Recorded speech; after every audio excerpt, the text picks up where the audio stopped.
새 영을 마음속에 라고 하는 말씀으로 하나님 보내주셨습니다. 최근에 만병의 근원이라고 일컫는 우울증 환자가 급증하고 있다고 하죠. 초음속적으로 급변하는 사회 구조 속에서 효과적으로 대응하지 못하면 도태되고 만다는 냉엄한 현실 속에서 마음의 불안과 공포가 가져다 준 마음의 불정력이 곧 우울증이라는 것이죠. 통계적으로 보면 우리나라의 전체 국민의 4분의 1, 4사람 중에 한 사람이 이 질환을 앓고 있거나 과거에 아는 경험이 있다고 밝혀졌는데, 그 중에 특별히 3분의 1에 해당하는 약 한 500만 명에 육박하는 이와 같은 환자들은 그 정도가 심각하다고 하죠. 이처럼 마음의 육체를 황폐시켜버린 이 우울증이라 할지라도 성경은 근본적으로 치료시킬 수 있는 비결을 제시하고 있으니, 오늘 본문 26절 말씀처럼 새 영을 너희 속에 두고 새 마음을 너희에게 주되 라고 했거든요. 여기에 새 영을 성경에는 다양하게 호칭을 사용했는데요. 본문 27절에는 새 영을 또 새 신이다, 내 신이다 라고 했고요. 사도행전 1장 8절에 보면 성령, 즉 거룩할 성, 영적 영에서 거룩한 영이다 라고 했으며, 요한복음 14장 16절에 예수님께서는 보혜사라 라고 하는 파라클레토스라는 이 보혜사라고 또 지칭을 했고, 창세기 41장 38절에는 하나님의 신이다 라고 했으며, 사무엘상 10장 6절에 보면은 여호와의 신이다 라고 했고요. 시편 51편 11절의 다해서 중에서는 주의 성신을 하면서 다양한 이와 같은 호칭으로 사용했는데, 같은 동일한 이와 같은 이름이라고 보면 되겠습니다. 아무튼 이 새 영인 성령님은 고린도서 12장 7절에 보면은 각 사람에게 유익을 주는 기능이 있다라고 했고요. 사도행전 2장 38절에 보면은 값없이 하나님께 주는 선물이다 라고 했습니다. 물론 예수님께서 이 땅에 육신을 입고 오시기 전이야 일컫는 구약시대에도 성령님은 특정한 사람들에게 국한하여 임재했습니다. 그러나 본격적인 바로 성령의 역사는 예수님이 이 땅에 오신 후부터였고요. 오신 후부터는 요엘 선지자에게 임한 예언대로 일부분의 사람만이 아니라 만민에게 바로 성령님 새 영을 물붓듯이 부어주리라고 약속하셨습니다. 그래서 요한서 2장 28절에 보면은 그 후에 내가 신을 만민에게 부어주리니 너의 자녀들은 장래일을 말할 것이며 너희 늙은이들은 꿈을 꾸고 너희 젊은이들은 이상을 볼 것이다 라고 했거든요. 구약의 마지막 예언자가 세례요한이지 않습니까? 예수님보다도 6개월 먼저 탄생한 세례요한이 요단강의 당시에 세례를 받으러 나오신 예수를 보자마자 당신이 나에게 세례를 줘야 하는데 내가 어떻게 당신에게 세례를 줄 수 있습니까? 라고 하자 예수님 말씀하시기를 이제 이걸 허락하라. 그러므로 하나님의 의를 이루리라 후에 세례를 베풀었는데, 그 후에 요한은 이렇게 예수님을 세례를 베풀고 한 다음에 증언했습니다. 나는 너희로 회개케 하기 위해서 물로 세례를 주지만 내 뒤에 오신 이는 내가 그의 힘들매 감당치도 못하는데 그는 성령과 불로 세례를 주리이다 라고 마태복음 3장 11절 이하에 갈파했거든요. 그러면 물세례와 준 그 세례요한의 세례나 이 예수님의 불세례는 차원이 다르다는 것입니다. 성령 세례는. 실제로 예수님께서 십자가에 달려 돌아가신 지 3일 만에 부활하사 제자들에게 당시에 유대인들이 두려워 닫힌 문에 찾아오사 두려워한 제자들에게 너에게 평강이 있을지어다 하신 후에 숨을 내쉬며 가라사대 성령을 받으라 라고 요한복음 20장 22절에 간곡히 부탁하셨고요. 그 얼마 참 지난 후에 500명의 문도들이 지켜본 가운데 감람산에서 이제 한날로 승천하실 때 최후하신 유언도 이런 말씀이셨습니다. 누가복음 24장 49절에 볼지어다 내가 내 아버지 약속하신 것을 너에게 보내리니 너희는 이 모든 일의 증인이다. 너희는 위로부터 능력을 입히울 때까지 이 성에 요하라 라고 말씀하셨거든요.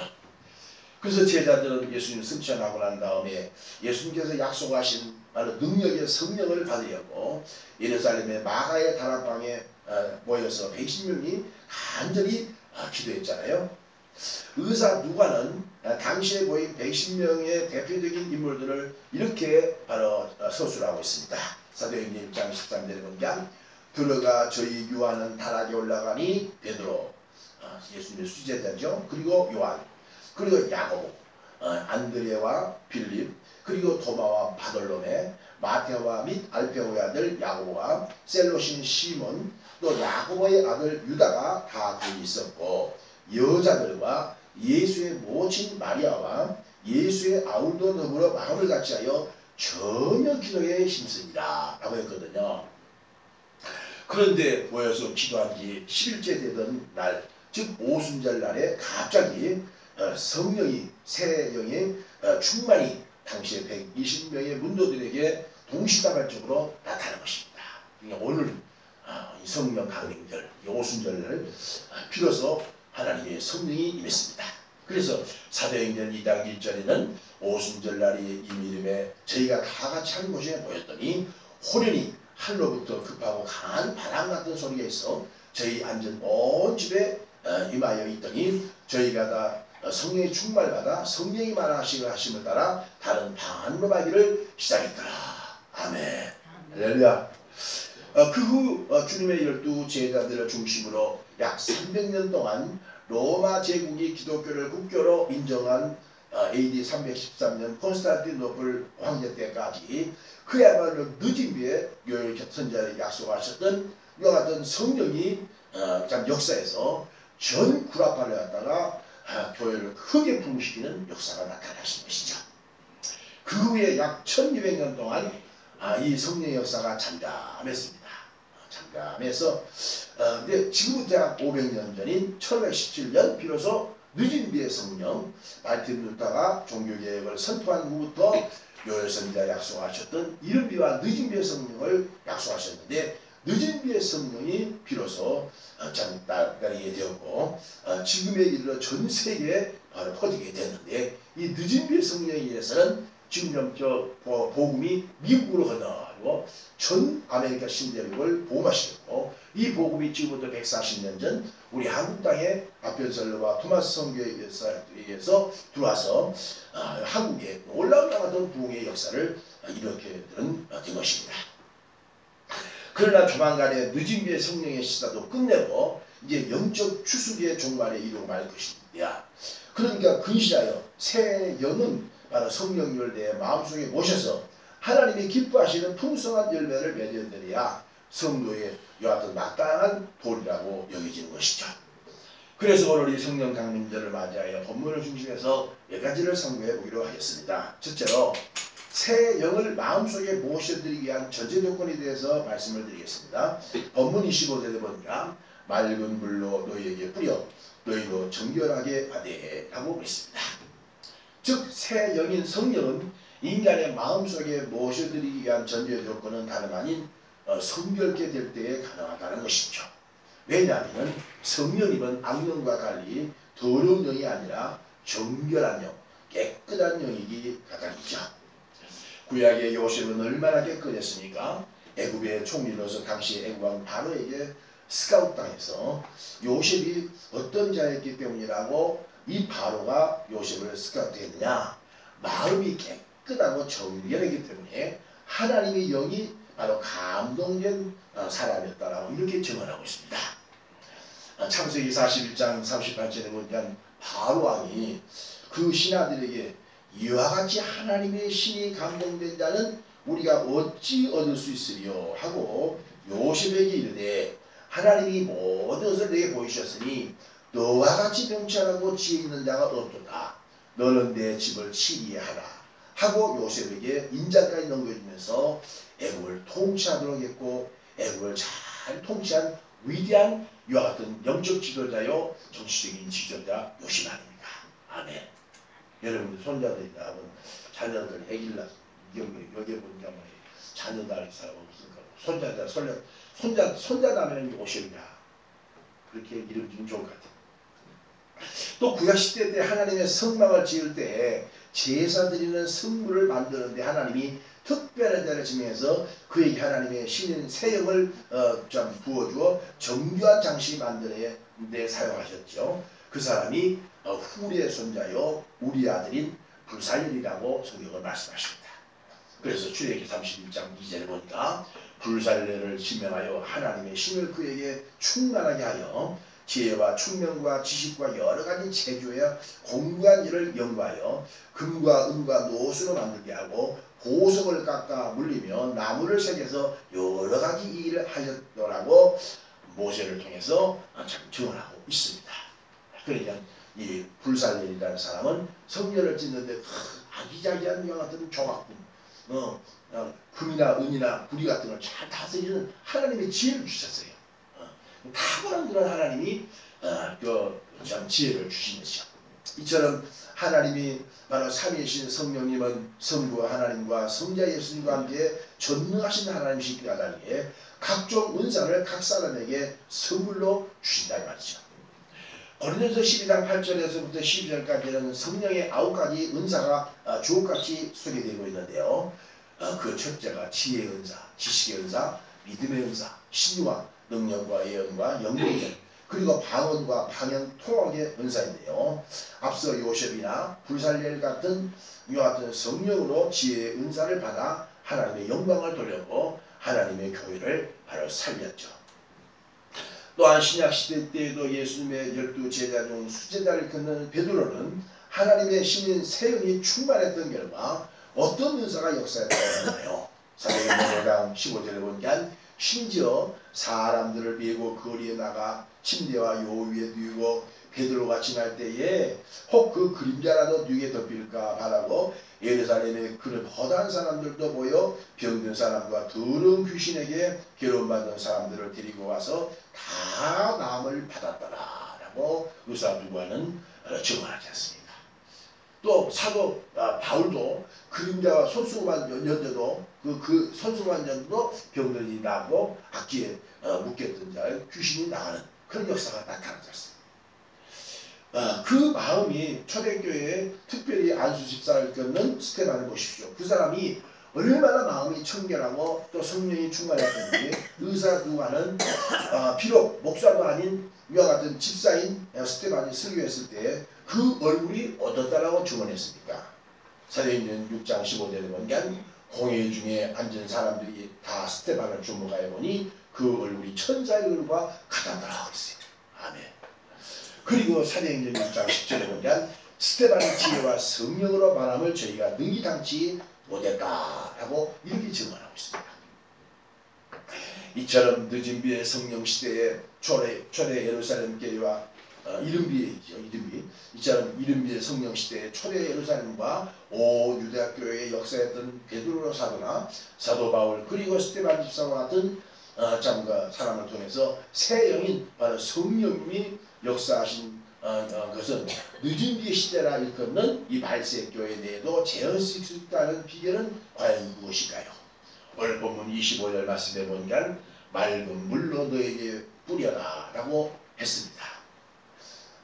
여기에 물은 내 마음을 깨끗하게 하고 정결케 하는 하나님의 말씀을 지칭합니다.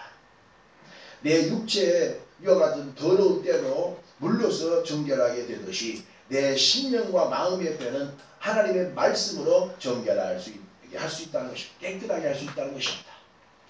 한마디로 하나님의 말씀을 듣고서 그 말씀으로 내 마음이 정결되므로 새 영인 바로 성령을 충만하게 받을 수 있다는 겁니다.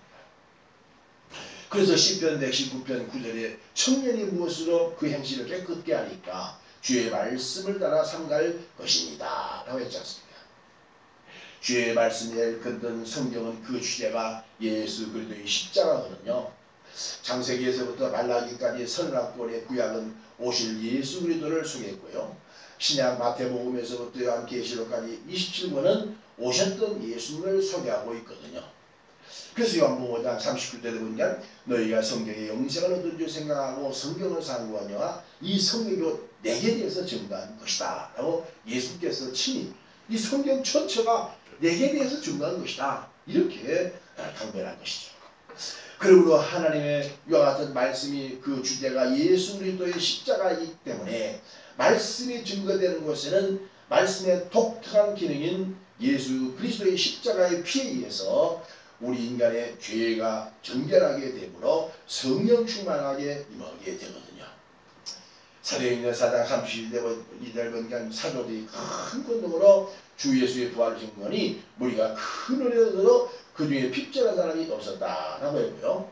사도행전 10장 44절에 보니까 베드로가 이 말할 때에 할례받는 바로 신자들에게 이방인들의 성령 부어 주심을 위해 논란이 이는 방언도 하고 예언도 하고 하나님을 높이려고 했더라고.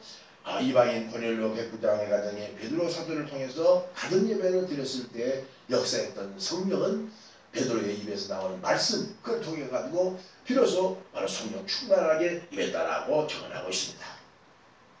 그러므로 말씀의 언어를 통해서 전달된 이 설교 말씀을 듣는 순간에는 믿음으로 아멘 아멘 들을 때에 성령이 임하실 수 있다는 것을 믿으시기를 주의 문안들이 축원합니다.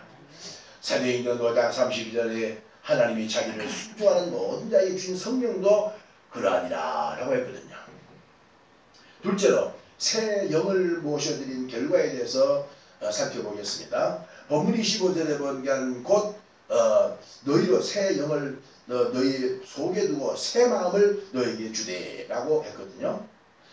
여기에 새 영을 모셔드리면 그 현격한 결과가 무엇이라고 했나요? 새 마음을 갖는 변화가 일어난다고 했거든요. 새 영은 새 마음을 갖게 한다. 그런데 현대인들의 모순 중에 하나가 무엇일까요?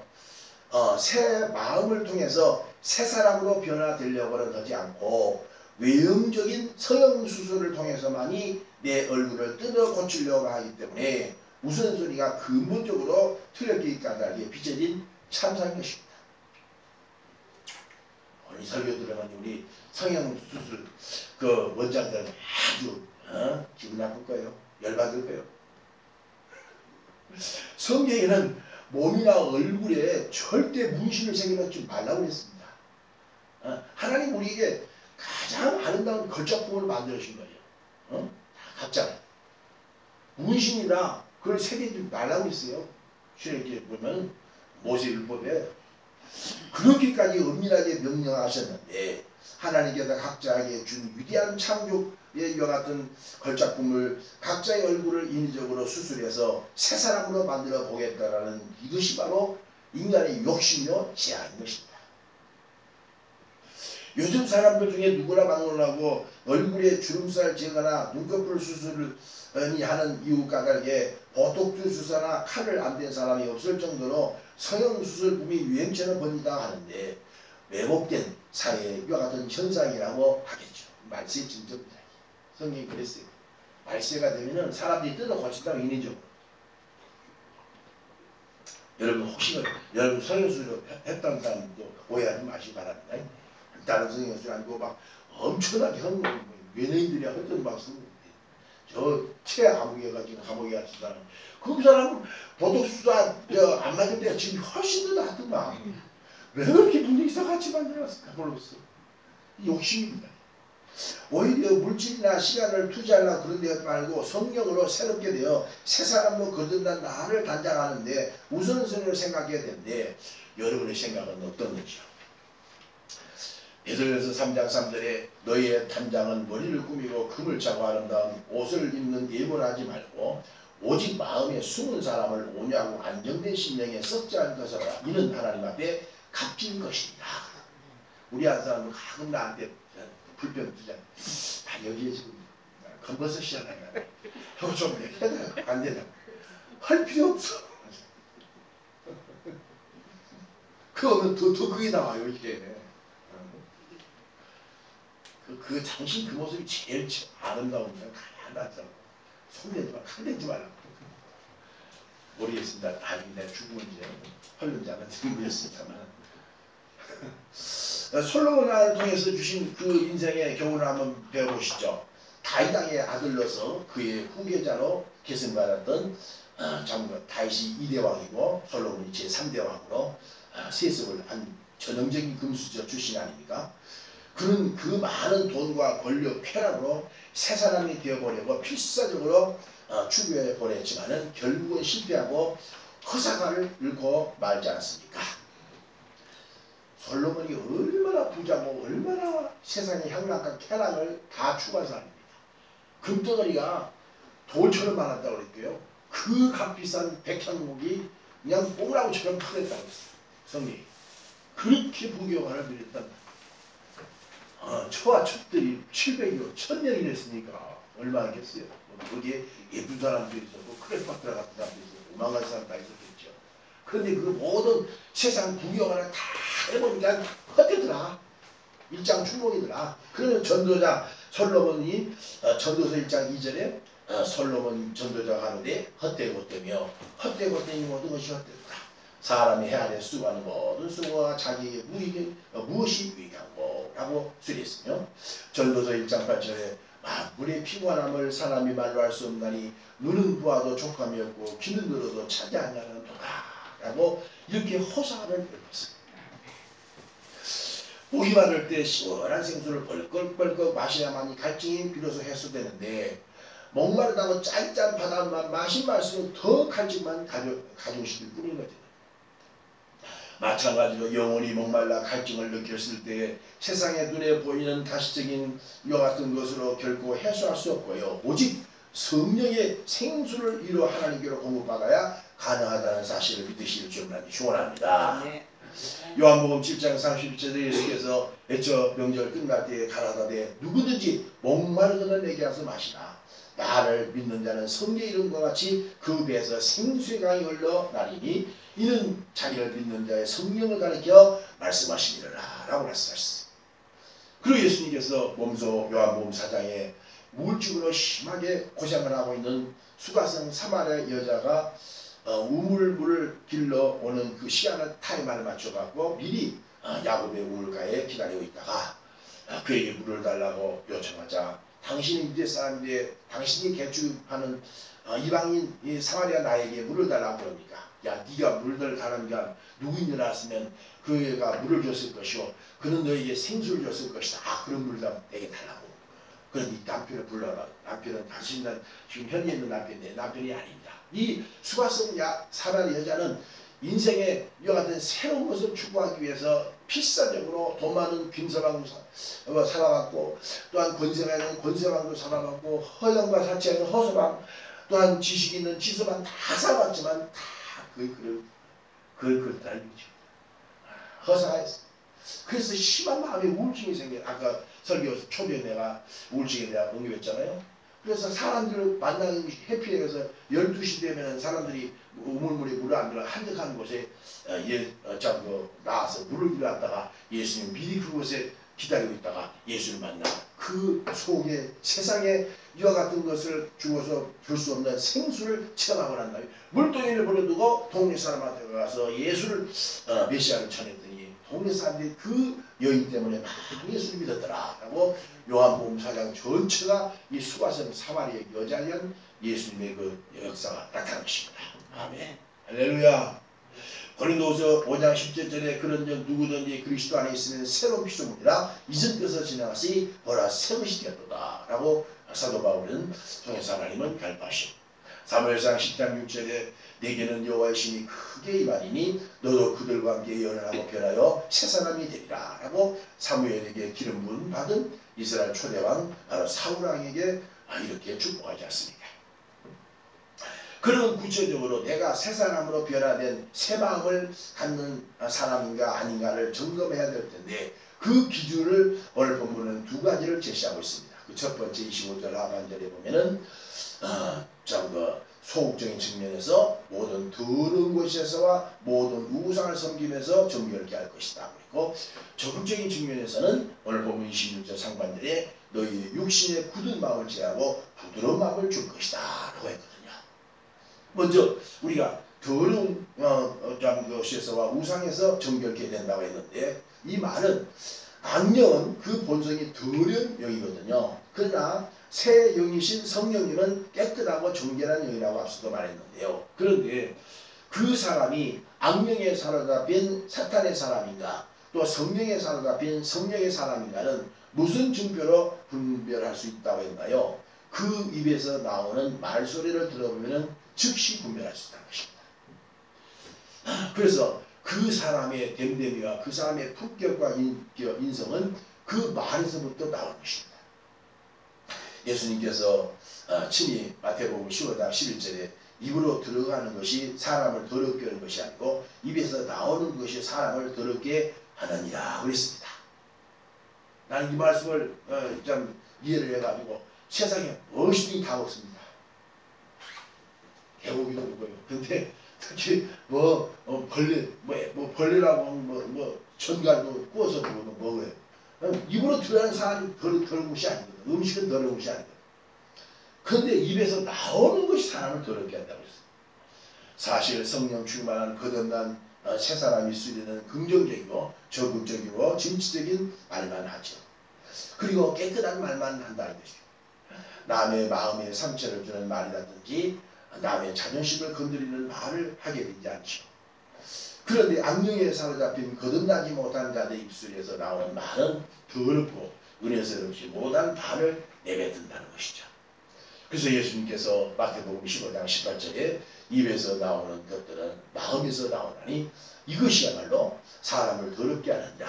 마음에서 나오는 것은 악한 생각과 살인과 가늠과 음란과 도적질과 거짓 증거와 회방이니 이런 것들이 사람을 더럽게 하는 것이다 라고 이렇게 조목조목 구체적으로 말씀하십니다. 그래서 그 사람의 됨됨이는 바로 그 사람 입에서 나오는 말로 판단할 수가 있지. 그래서 에베소 4장 29절에 우리 더러운 말은 그 입 밖에도 내지 말고 오직 덕을 세우는 데 소용되는 대로 선한 말하여 듣는 자들에게 은혜를 끼치게 하라라고 그랬습니다. 그 결과 구약의 4대 선지자 중 한 사람인 이사야가 20살 때 청년의 하나님의 성전에서 성삼위 하나님을 우연히 만나게 되지 않습니까? 그는 거룩하고 영광스러운 성삼위의 빛 대신 그 분 앞에 자기의 초라하고 더러운 그리고 부끄러운 입술이 잠바에 그는 변화되어 새 사람으로 거듭난 순간을 이렇게 바로 증언하지 않습니까? 바로라 바로라 나는 망하게 되었도다. 나는 입술이 부정한 사람이요 입술이 부정한 백성이고 하면서 만군의 여호와신 왕을 비웠음이로다 라고 그 영광스럽고 거룩하신 하나님 앞에 자신의 초라한 입술을 보니까 정말 죄 중에 개수라는 것이죠. 그때 스랍의 즉 천사 한 사람 하나가 화제에 핀 숯을 이사야의 부정하고 더러운 입술에다 지지기 시작하죠. 그러더니만 네 죄가 사해졌고 네 악이 제하였느니라. 할렐루야. 그러고 난 다음에 하나님의 그 후에 약 60년 동안 남유다를 향해서 복음을 전가하고 하나님의 거룩한 선지 활동을 하다가 80살에 므낫세 왕의 목이 잘려서 순교함으로 하나님께 영광을 돌리지 않습니다. 더군다나 초대교회 내에 이른비의 성령 충만이 임했던 역사를 사도행전에 5군데 기록되고 있죠. 사도행전 2장 1절과 사도행전 4장 31절로 32절, 사도행전 8장 4절로 6절, 또 사도행전 10장 43절로 45절과 사도행전 19장 2절로 4절. 제가 목사 시험 볼 때 이 사도행전에 나타난 성령 임했던 5군데를 쓰시오는데 한 가지를 못 썼어요. 사도행전 4장을 못 썼어요. 그래갖고 결정적으로 아주 실수했는데요. 사도행전에 성령이 임했던 곳이 5군데 가운데 이 성령 5군데 가운데 방언의 역사가 나타났던 증거가 5군데 중에 3군데 나타납니다. 사도행전 2장 1절에 나타난 오순절 마가다라 통해서 방언의 역사가 나타나고 사도행전 10장 호렐로 장로 백부장의 가정에 베드로가 설교할 때 그것이 성령의 마음으로 방언도 하고 예언했다고 했고 사도행전 19장 1절에 나타난 에베소 교회를 향해가지고 너희가 성령을 받았느냐 못 받았습니다. 그러니까 안수할 때 저들에게 성령의 마음으로 방언도 하고 예언했더라 라고 말씀했어요. 방언이라는 말은 뭐냐면 하나님이 우리 입술을 갖다 확 변화시켜 보는 겁니다. 입술을 팩 뒤집어 보는 거예요. 할렐루야. 성령이 해가지고 우리 입술을 완전히 부정적이고 그런 것 같은 더러운 입술을 새로운 것 같은 입술로 변화시킨다는 그런 의미로 방언의 은사를 하나님 주신 거예요. 아멘. 할렐루야. 다음에 굳은 마음을 제하고 부드러운 마음을 적극적으로 하나님이 새 사람들의 증거를 주신다고 그랬어요. 26절에 보면 너희 육신의 굳은 마음을 채우고 부드러운 마음을 줄 것이다 그랬어요. 우리가 자연계를 통해서 지금 요즘의 교훈도 마찬가지지 않습니까? 씨앗을 파종해야 결실을 가을에 거둘 수 있는데 우선 순위로 묵은 땅을 쟁기나 트럭터로 갈아엎어 부드럽게 로타리 한 후에 씨앗을 파종한다. 마찬가지로 우리의 심령의 밭도 묵은 땅을 기해서 부드럽게 하는 것이 우선 과제인데 그 비결이 오직 새 영인 하나님의 힘으로만 가능하다는 것입니다. 할렐루야.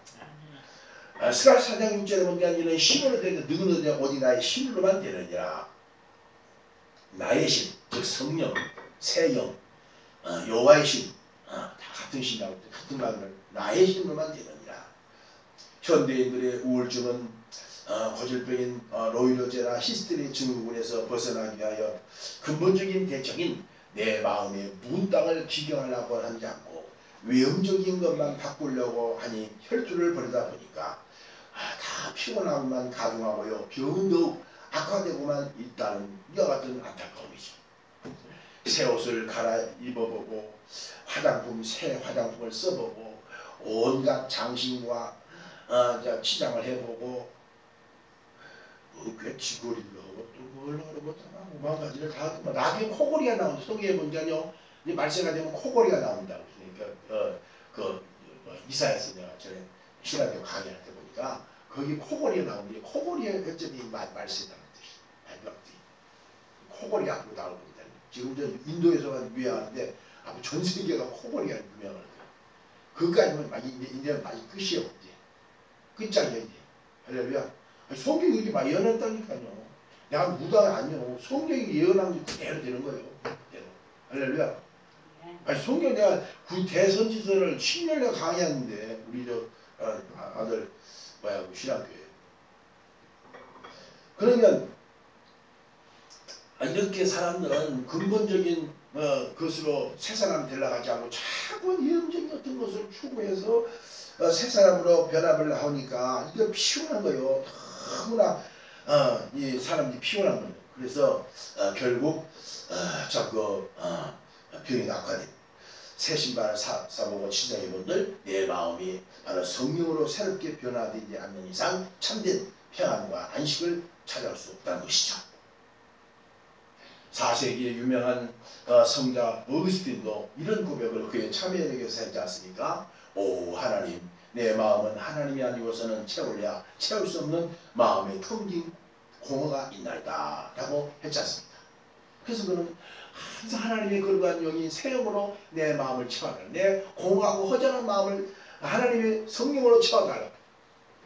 내 마음속에 그 허전한 우울증을 하나님의 거룩한 성령으로 채워달라. 이렇게 강조했습니다. 그러므로 공허하고 빈 마음속에 하나님의 성신으로 충만하게 채워지기 위해서 주님 모실 마음 좋아하던 준비를 갖추는 것이 현 시점에서 저와 여러분의 시급한 문제라고 여겨집니다. 그래서 사도 바울은 아카야의 반도의 최대 도시였던 에베소 교회를 향하여 너희가 믿을 때에 성령을 받았느냐 라고 사도행전가 19장 2절에 언급을 했는데 당시에 교회의 본질을 상실한 이와 같은 정체성에서 성령을 받았느냐 라고 해요. 사도 바울은 더구나 에베소서 18절에 설치하지 말라 이런 방탕함이니 오직 성령의 충만을 받으라고 재차 에베소 교회에 보낸 서신에서 강조했지 않습니까?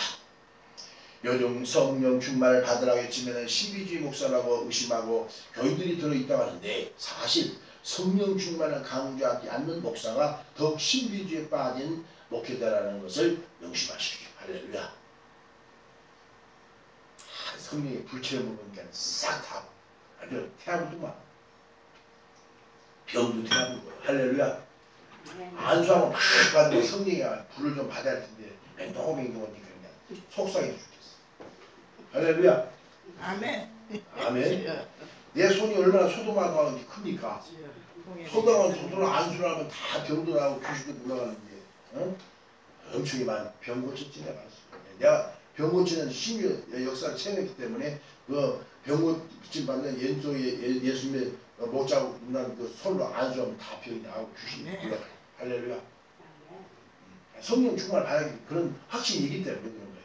성령 충만 받지 못한 목사 부지기수입니다. 지금 신학교 내가 강의해 보면요, 어설픈 것들이 신학교 가가지고 뭐 한다고 뭐 수학계 3년 풍원한다고 그러지만 그게 다 되겠습니까? 근본적으로 변화되었어. 할렐루야. 내가 그렇다 의인하는 것이 아니고 내가 성서인 내가 성경 모르는 거 빼놓고 다 하지 않습니까? 다 하는데 그 성경적으로 내가 객관적으로 해볼 때 그렇게 증언한다 이 말이에요. 내가 여러분의 설교할 적에 혹시라도 설교 말씀에서 진리에서 왜곡되는 것이 있다면 내 스스로 죄인이죠. 그러나 나는 성경에 이와 같은 한마디로서 박사는 하지만은 그러나 모르는 거 빼놓고 다 알기 때문에 여러분이 그렇게 말씀을 해드린 거예요. 오해하지 마시오. 셋째로 새 영을 모신 자의 새 사람 된 정체성에 대해서 살펴보도록 하겠습니다. 본문 27절을 보면 또 내 신을 너희 속에 두고 너희도 내 율례를 행하게 하리니 너희가 내 규례를 지켜할지니라 그랬거든요. 새 사람 된 정체성의 과정과 그 결과인 열매를 제시하고 있거든요. 그 과정은 율례를 행한다고 했고요. 그 결과는 내 규례를 지킨다라고 했습니다. 이 말이 참 굉장히 어려운 말이 많은데요. 한마디로 율례라고 하는 말은 율법이라는 뜻입니다. 율법. 이 모세를 통해서 하나님 지금부터 3500년 전에 613가지를 줬어요. 613가지 크게 두 가지를 나누면 적극적인 법 365가지와 소극적인 법 248가지. 365라는 뜻은 1년 12라는 뜻이고 248이라는 숫자는 우리 사람의 인체 구조가 248가지로 구성되어 있다는 뜻입니다. 신비합니다. 이게 하나님 말씀이 짝이 있어가지고 엄청 신기해요. 613가지라는 이 율법의 완벽한 613가지의 이 법을 간단하게 10가지로 조각하면 10계명. 그래 1계명과 4계명은 대신관계명이고 5계명과 10계명은 6가지는 대인관계계명이에요. 네 부모를 공경하라. 살인하지 마라. 간음하지 마라. 대인관계. 너는 내 앞에 다른 신을 섬기지 말라. 하나님 시험하지 말라. 안식일 거룩하게 하라. 이 네 가지는 바로 대신관계계명. 할렐루야. 그러니까 이 10계명 10가지 계명을 648일 모실 법인데 이 10가지 계명 하나로 압축시키는 뭐라고? 응? 예? 10계명 하나로 압축해 사랑입니다. 사랑. 할렐루야. 그래서 예수님께서 요한복음 13장 34절에 내가 새 계명을 너희에게 주노니 너희가 서로 사랑하라. 할렐루야. 사랑하라. 그래서 이거 하나님을 사랑하고 그리고 아래로 사람을 사랑하면은 이 율법이 완성이라는 것입니다. 할렐루야. 기독교는 사랑의 종교라는 뜻은 바로 그런 개념이에요. 그래서 참 그 성령으로 거듭나 새 사람다의 열매는 위로 하나님을 마음과 뜻과 정성을 다하여 사랑하고 아래로는 이웃을 내 몸처럼 사랑하라고 마태복음 22장 예수님께서 구체적으로 말씀하시죠. 그 결과 갈라디아서 5장 22절에 성령의 9가지 열매 중에 으뜸으로 꼽는 것이 나오는데 희락이 있고 화평이 있고 인내와 자비와 항성과 충성과 온유와 절제. 여러분 성령의 9가지 은사와 성령의 9가지 열매를 착각하면 안 됩니다. 성령의 9가지 은사가 있고 9가지 열매가 있어요. 은사는 열매를 맺도록 피를 쏟아주는 것이고 그 은사 결과 나타나는 것이 열매예요. 아멘. 할렐루야. 그래서 9가지 열매 가운데 으뜸으로 뽑는 것이 뭐냐? 사랑입니다. 할렐루야. 사랑과 희락과 화평과 자비와 온유와 충성과 인내와 절제. 9가지 열매거든요. 그래서 사도 바울을 통해서 하나님은 부원해서 이 사랑을 고린도서 13장 사랑장에서 이렇게 강조해요. 내가 사람의 방언과 천사의 말을 할지라도 사랑이 없으면 소리나는 구리와 울리는 꽹과리가 되고 내가 예언하는 능히 있어 모든 비밀과 모든 지식을 알고 또 산을 옮길 만한 믿음이 있을지라도 사랑이 없으면 내가 아무것도 아니에요. 내가 내게 있는 모든 것을 구제하고 또 내 뭘 불쌍히 될지라도 사랑이 없으면 이게 아무 유익이 없느니라 했습니다. 그렇다면 구체적으로 대신관계에서 하나님을 사랑하는 열매가 과연 무엇일까요? 성경은 그 규리를 하나님의 말씀을 바로 사랑한 것이라고 말씀하셨습니다. 하나님의 말씀의 문자를 통해서 기록된 것이 설교거든요. 그러므로 성령 충만한 자의 열매는 성경을 항상 읽고 쓰고 바로 외워한다는 것이죠. 시편 119편 165절에 주의 법을 사는 자에게 큰 평안함이 있으니 저에게 큰 장애물이 없으리라 했거든요. 그런데 왜 하나님 말씀의 성경을 읽거나 묵상할 때 큰 평안함이 있어 형통할까요? 시편 120편 6절에 보니까 여호와의 말씀은 순결하며 흑동안에 7번 달려있는 은과 같노라 그랬어요. 디모데후서 3장 16절에 모든 성경은 하나님의 감동으로 된 것으로 교훈과 책망과 바르게 함과 의로 교육하기 유익하니 이는 하나님의 사람으로 온전하게 되며 모든 선한 일을 행하기에 온전케 하려 함이니라 라고 말씀했어요. 그래서 20세기에 미국이 낳는 세계적인 부흥사요 그리고 설교자에 있던 빌리그람 목사 지금도 한 6개월 전에 돌아가셨잖아요. 현대인들의 우울증 의문에서 벗어나지 못한 이유는 성경을 읽지 않는 까닭이다 라고 있습니다. 성경을 읽으면 모든 우울증에서 벗어난다는 것이죠. 성경을 읽지 않고 맨날 텔레비를 보고 스마트폰만 쳐다보고 있으니까 결국 이 마귀가 전부 다 오늘날 사람들을 병들게 만듭니다. 할렐루야. 아예 주일날 교회 나와서 예배 한번 드리고 나면 성경책을 선반 위에다 일주일 내내 얹어놓고 이제 주일날만 되면 먼지가 수북이 쌓인 것을 털고 나오니까 먼지 툭딱 털고 나오니까 툭딱 신자라고 하죠. 툭딱 신자. 툭딱. 그 결과 교인 중에서 의외로 정신질환에 시달린 이와 같은 사람이 많다는 그런 통계가 바로 나와 있습니다. 특히 주일날 저녁 예배는 아예 아주 번처도 아니에요. 성경에 보니까 저녁 예배도 저녁 소대도 드리라고 했거든요. 그 규례를 다 어기니까 삐뚤어 나가니까 하나 뒤야 관역이 빗나갔어요. 지금 엉뚱한 데로 가는 길손이 길들였어요. 하반 뒤야 죄라는 뜻은 히브리 말로 하반 뒤야 엉뚱한 데로 가니 지금 엉뚱한 데 가고 있어요. 그러니까 이게 삐뚤어가 안 맞아. 이게 사람이 순리가 있는 것이고 천리가 있는 것이고 사람과 인간의 심리가 있는 것이고 다 이치가 다 있는 것인데 이치가 어긋나니까 이 사람이 다 정신 다 돌아버렸어요. 미쳐버렸습니다. 성경이 말세가 되면 전부 사람이 미친다고 그랬어요. 할렐루야. 성령이 미치지 않고 마귀는 다 미쳐가고 있어요.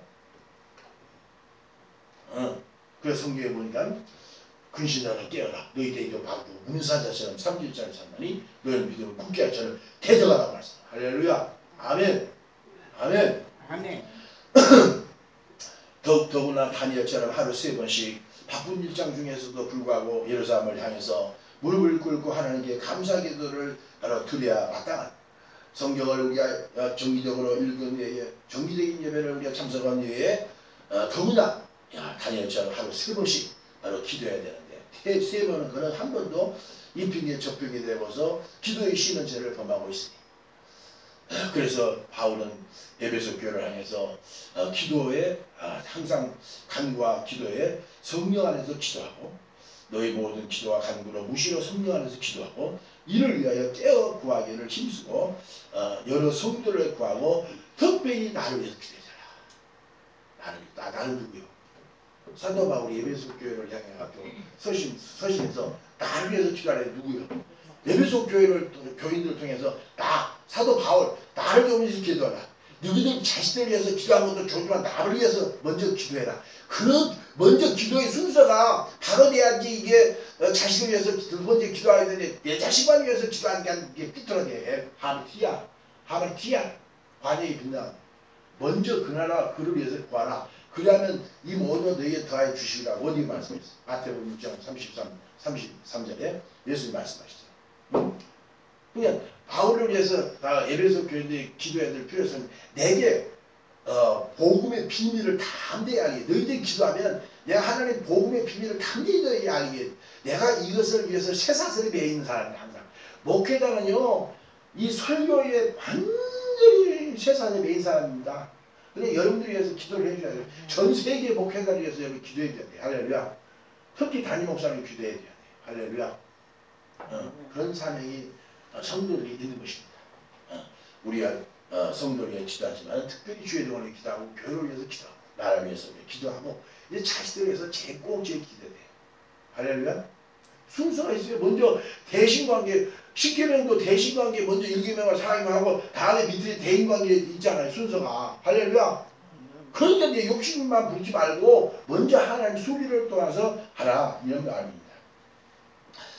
그래 우리가 주님의 이 복음을 하나님의 참 규례와 윤례를 잘 지켜 행한 결과 어떤 약속을 주시나 29절에 보면 내가 너희의 모든 더러운 데서 구원하고 곡식으로 풍성하게 하여 비글이 너희 마디 아니하게 하는 것이며 또 나무의 실과 밭의 소산을 풍성하게 하여 너희로 다시는 기근으로 욕을 열무게 받지 않게 하리라 그랬습니다. 유대인들의 탈무드에 보면 유대인들이 제일 중요하시 여기는 것은 성경이고 두 번째 탈무드 아닙니까? 이 탈무드를 보면 숨길 수 없는 두 가지가 있는데 하나는 기침과 가난이라고 했어요. 컬러 기침은 숨길 수 없잖아요.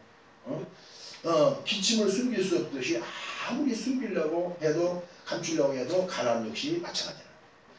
그런데 새 영을 마음속에 모시며 성령님과 동행한 자는 그의 가정과 그리고 나라 그리고 개인이 풍성하게 된다는 것이죠. 아멘. 할렐루야. 오늘 성령 강림절을 맞이해서 새 영을 내 마음속에 모셔드리는 전제 조건인 말씀을 통해서 내 마음을 정결하게 하십시오. 그리고 성령님을 오신 자의 결과로 소극적인 측면에서 더러움과 우상 숭배에서 정결하되고요. 적극적인 측면에서 굳은 마음을 취하고 부드럽게 하십시오. 그래서 주의 율법의 정체성인 사랑을 실천하 규례를 지켜 열매가 풍성한 변화된 삶이 될 수 있기를 주의 하나님이 축원합니다. 성령의 이와 같은 은사는 이 시대에 열매가 맺지 못하는 열매 맺지 못한 무화과를 저주하셨던 예수님, 우리는 항상 성령의 그 은사만 아버지가 강조한 나머지 열매를 보이셨던 걸 다시 한번 이 말씀을 통해서 깨닫게 해주시니 감사합니다. 이 말씀을 부여잡고 달마다 성령 충만한 하나님 마음에 부어진 시대적인 삶의 감당하고 나무 있도록 규례와 율례를 잘 지켜 행할 수 있도록 하나님 도와주옵소서. 예수 그리스도 이름으로 기도드리옵나이다. 아멘.